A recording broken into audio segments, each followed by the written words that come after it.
Resident Evil Village. Hello there, Totodyle has appeared. You know, I missed that. We never hear the title voice intro anymore. Well, anyways, as you can see here, we are doing a review on Resident Evil 8, which, if you guys don't know, is the other name for Resident Evil Village. Because look, if you look closely, the first 4 letters of Village actually spells out VIII, which is Roman numeral for 8. I think that's cool, that's all. Also, Capcom says it's the 8th entry of the main Resident Evil series. Like, can they stop forgetting Code Veronica? Anyways, before we start the review, I would like to tell everyone that this review will be spoiler-free. Spoiler-free, meaning I will be mentioning things that has been seen in trailers and other promotional stuff. And maybe a tiny bit of minor spoilers here and there. And since this is a direct sequel to Resident Evil 7, expect all sorts of spoilers from that too. Also, this isn't sponsored by anyone, but you know, Capcom, if you're watching. So yeah, everything here is my opinion and my opinion alone. Alright, let's go back a bit in the past, shall we?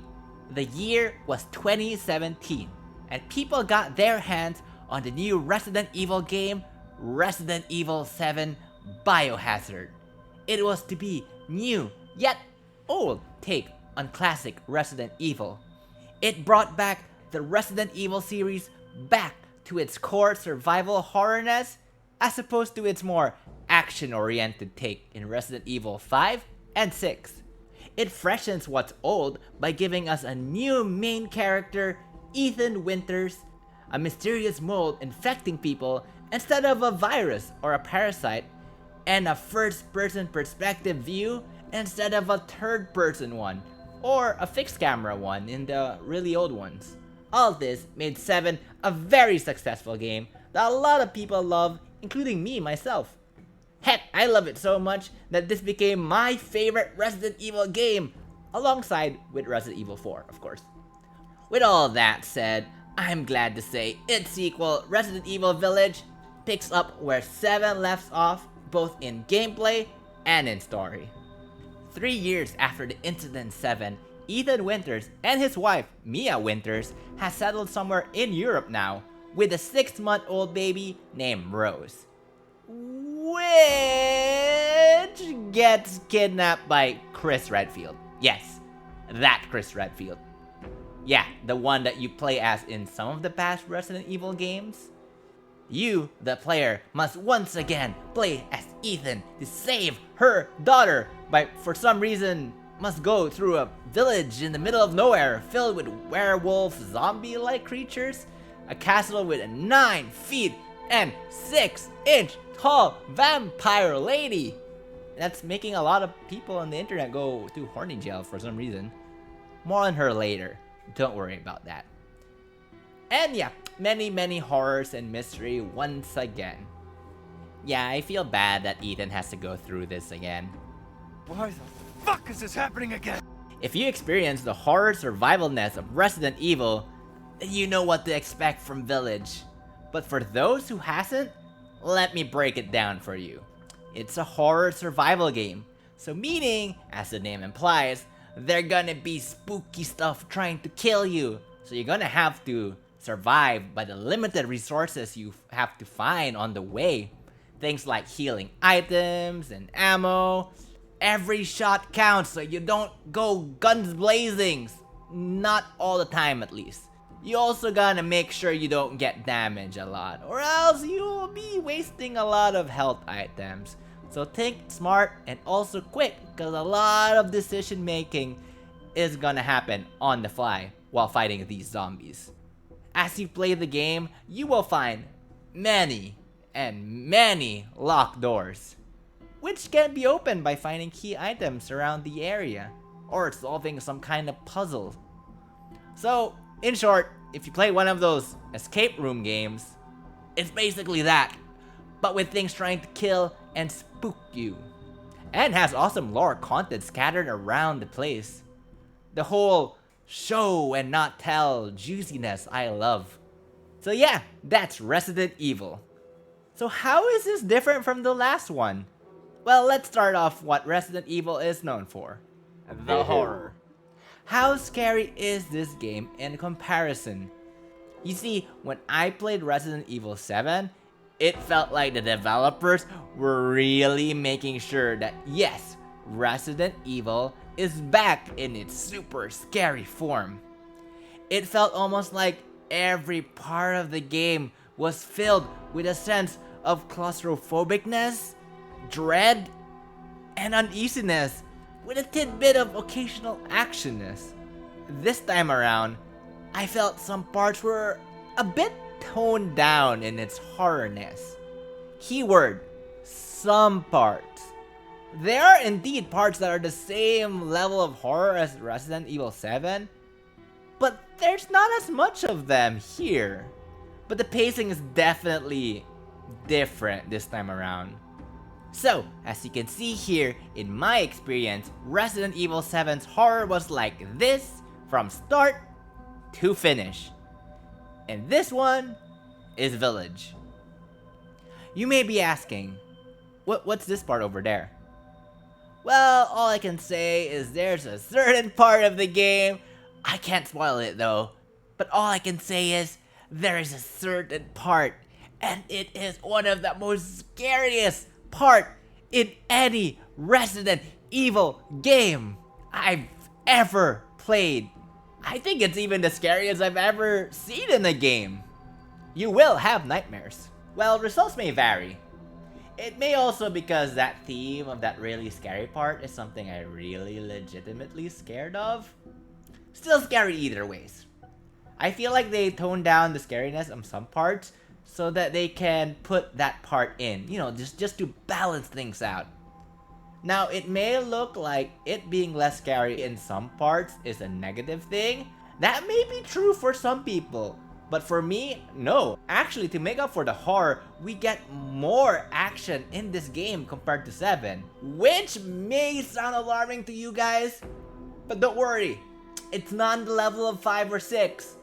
Okay, maybe there's a certain part that kind of felt like 5, but to me, it actually feels more like Resident Evil 4, which again is a lot of people's favorite Resident Evil game, including myself. Everyone who has played 4 knows that it has a very good balance in pacing on horror and action, and I can say the same with Village too. I mean, maybe I do want it a little bit more scary, to be honest. Speaking of 4, it just so happened to have so much elements inside of Village. Every time I play it, I can't help but say, wow, this is like from Resident Evil 4. Its whole European medievalish village theme, the inventory system, a freaking merchant, etc. Heck, it even has a part that reminded me of that scrap, super scary prototype of Resident Evil 4. If Resident Evil 4 and 7 would have a child, it would be Resident Evil Village, and she is magnificent. Now let's talk about enemies and bosses in the game. In the enemies in Resident Evil 7, they were definitely lacking. I mean, just look at this. Do these bugs even count as actual enemies? In Village though, it's definitely an improvement. I would say there should be enough variety of enemies to keep things fresh and surprising. And surprising is always good in horror games. We already know about the werewolf zombies from the trailers. They're called Lycans, which they got their names from lycanthrope? I don't know if I'm pronouncing that right. Which is basically another name for werewolf. I now understand why they call this Pokemon Lycanroc. Okay. The Lycans really remind me of the Ganados in Resident Evil 4, but more agile, aggressive, and scarier looking. They're fun to fight against, and thrilling when in huge numbers. Like, very thrilling. Ah! What was that? What's that? What's that? I don't know! But it said run! It said run! It said run. It said run. Oh. There's a lot of them. There's a lot of them. There's a lot of them. There's a lot of them. There's a lot of them. I don't want to give away the other enemies, so that at least you guys would be surprised when you see them. What is that? What is that? Also, not only do they have a variety of enemies, but they also have mini-bosses in the mix. These guys' roles would be like, I guess, similar to the Executioner in Resident Evil 5. Okay, I know what you guys are saying right now. What about the 9 feet tall mama vampire lady? Well, I did say I would get back to her. So, let's get back to her. Is she good as advertised? Yeah. Well, except if you expect her to be in the entire game, you'll probably be disappointed. But despite that, still pretty good. I mean, she definitely chases the heck out of you, just like Mr. X, Nemesis, and Jack Baker does in their respective games. Now, how you feel about that will be different. Again, just knowing the internet, they probably gonna enjoy this more than they should be. But for me, well, just take a look at this. Oh no. Oh no. Oh no. Oh, she is so tall. She is so tall. Yeah. Oh god. Open. Oh no, I can't. I'm stuck between her thighs. She's scary, man. I mean, 9 feet tall. When I try to imagine how tall that is in real life, that's freaking horrifying. On top of that, she's also very intimidating and powerful. I really don't want to mess with her. And it doesn't end there. Let's just say, as the game progresses, she actually gets angrier. I don't know if her AI gets more aggressive in chasing me, but just knowing she's angry makes me even more scared of her. Lady Dimitrica. Am I saying Dimitri? Why can't I say? Stupid man! Oh! Even if you run! She can.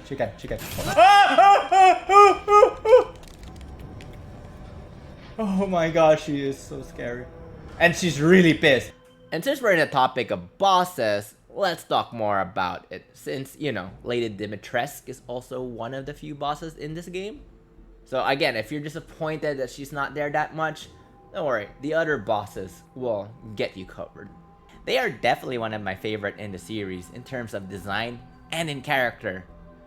But when in the final fight though, it's a bit mixed. Some of them I would say are okay in standard Resident Evil bosses. Nothing really new, kind of thing.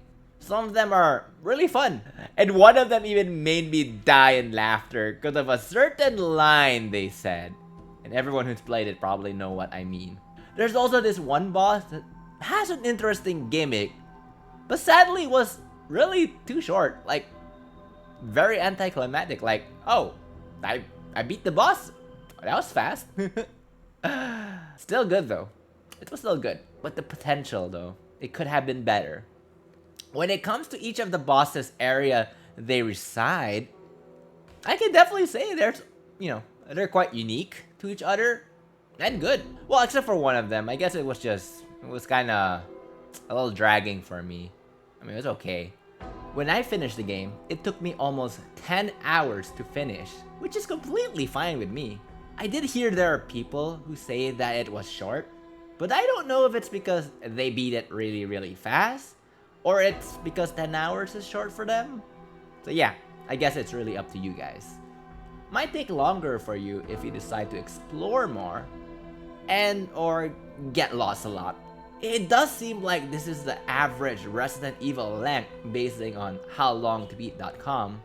This was all done with a standard difficulty setting, which is still pretty easy for me, which isn't a bad thing. I mean, I still had fun, so that's really the important thing for me. But if you guys like some difficult games, I suggest Hardcore or Village of Shadows difficulty. Although that one you need to unlock it if you either finish the game or purchase the Trauma Pack DLC right from the start. For people who just wants to enjoy the game without worrying about dying a lot or getting stressed, there's a casual mode, so there's that for you guys too. That or, become a backseat gamer and watch someone else play as you enjoy the awesome story unfold.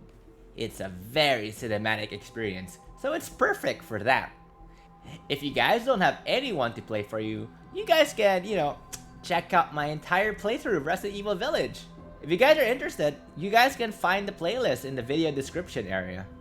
So yeah, in short, Resident Evil Village is a really good game, despite not being as scary as the last one in most parts. I can already see this as a masterpiece in the Resident Evil franchise. Might be even considering it to be my new favorite Resident Evil.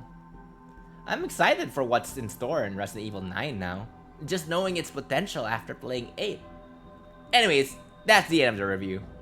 This is my first time reviewing a game here in my channel, so hopefully this is very informative and entertaining to you guys. Do tell me in the comment section below what you guys think. Like the video and subscribe so that you guys can help me do more of this in the future, because I really enjoyed doing this and I really want to make more. So yeah. Anyways, as you can excuse me, I'm gonna be reading up some Resident Evil lore and fan theories, I guess in Reddit or somewhere. As always guys, happy gaming and stay hydrated. I'll see you next time. Bye!